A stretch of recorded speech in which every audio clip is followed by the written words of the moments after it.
నిజమా కలా నిజమా కలా నీ ఊహలే.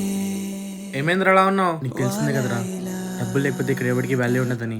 ఈ వాటర్ బాటిల్ ప్రైస్ ఎంత ఉంటుంది? 10 రూపాయలు. దీంట్లో నీళ్ళు వేస్తే 10 రూపాయలు. ఈ వాటర్ బాటిల్లో పాలేస్తే ఎంతరా? ఈ సోది. ఓకే ఓకే, పాల బదులు దీంట్లో పెట్రోల్ వేస్తే దీని ఖరీదు ఎంతరా? అదే పెట్రోల్ బదులు దీని నిండా మందు పోస్తే, మందు బదులు దీని నిండా బంగారం పోస్తే ప్రైస్ ఎంతరా? అంటే బాటిల్ మారదు, బాటిల్ సైజు మారదు, కానీ ఇది లోపల ఉండేది మారుతుంది. ఈ ప్రపంచం నీకు విలువనిచ్చేది నీ శరీరానికి కాదురా, నీలోని టాలెంట్కి. నీ వాల్యూ పెంచుకోవాలనుకుంటే నీలోని టాలెంట్ బయట తీసుకొచ్చి డబ్బు తానంత దాన్ని పరిగెడుతూ వస్తుంది. ఈ ప్రపంచం నీకు విలువనిచ్చేది నీ శరీరానికి కాదురా, నీలోని టాలెంట్కి. నీ వాల్యూ పెంచుకోవాలనుకుంటే నీలోని టాలెంట్ బయట తీసుకొచ్చి